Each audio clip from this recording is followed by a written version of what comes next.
Luluto tayo ng egg noodles. So, dito meron akong sasa sa egg noodles.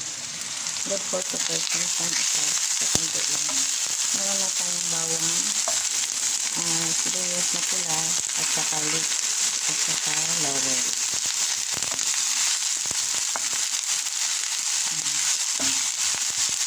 Inauna ko yung green guys kasi matigas ang leeks. Yung kakain nito, ano na, titi na ang itim. So, kailangan malambot. So, ilagay na natin ang chicken. Chicken breast na.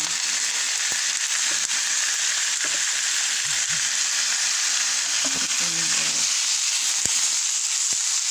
Habaan nila ang chicken breast. Yung toothpick.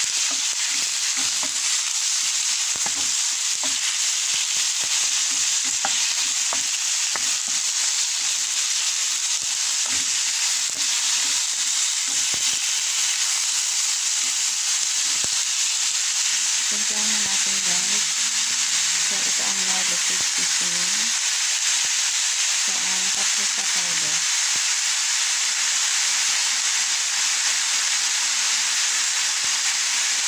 Okay. Kunting brown sugar. Kunting soy sauce. Ang ginagamit ko ay sesame paste.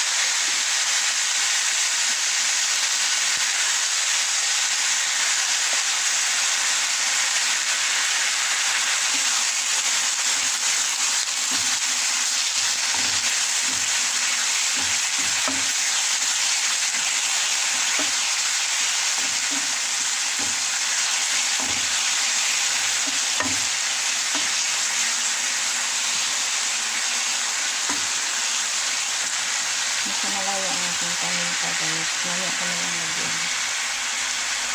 Ito ko na.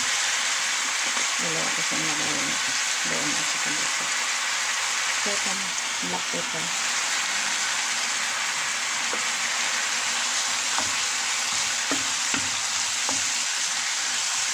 So kailangan malambot ang ating chicken.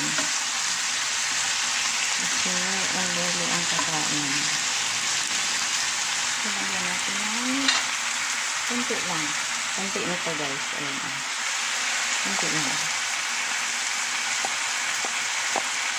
Ayan ito na.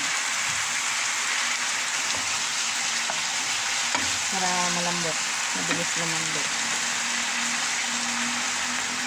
Tapos tubigan na natin. Mag-water. Para mabilis na.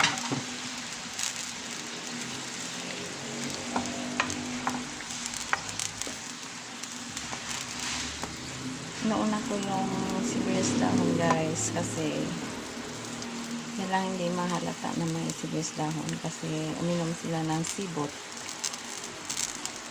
Pag uminom ng sibot, ang mga elderly hindi sila pwede kumain ng gulay. Hindi ba yung leeks considered as gulay yan? So kailangan malusaw yan bago nila kakainin ang noodles. So, takpan muna natin sandali.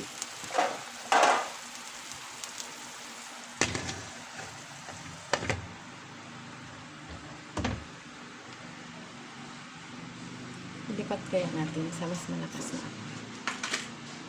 Mabilis.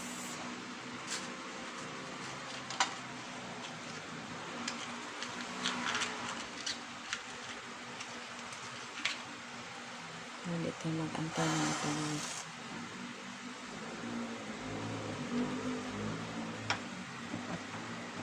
So, i-try natin lipat nito. Kasi malakas. Mabilis.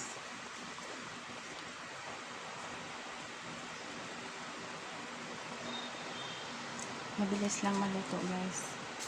Kapag mayroong baking soda, mabilis. Mabilis lumambot ang karne. Lalo na yung chicken. Mabilis lang yung maluto.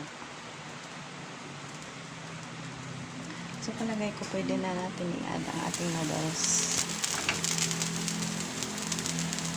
Ito ay sa Poco egg noodles from Vietnam.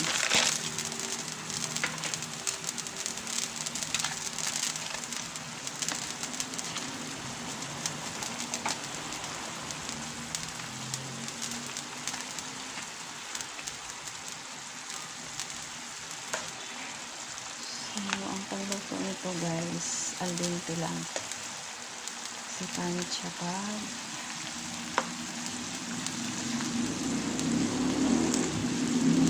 overcook. Nadudurog.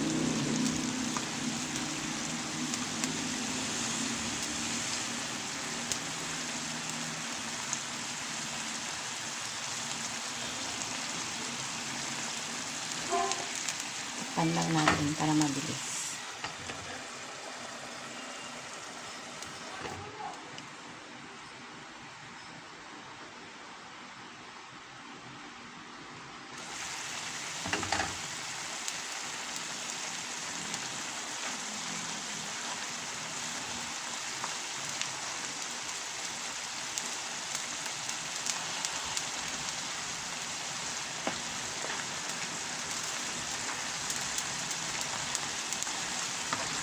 So, tanggalin lang natin itong laurel. Tapos na yan, purpose na dyan.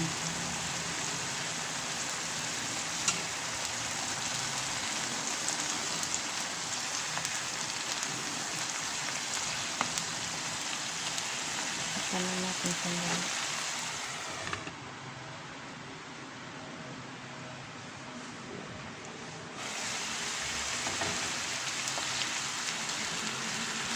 Oh my God. Umulog ang isang hiwa ng manok guys. Ayan.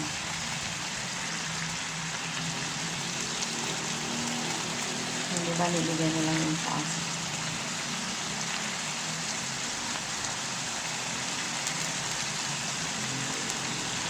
So hanggang dyan lang guys kasi iinit ko naman mamaya. Kailangan al dente lang yung pagkaluto ng sa Poco egg noodles.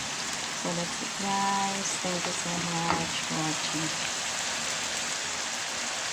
Thank you so much.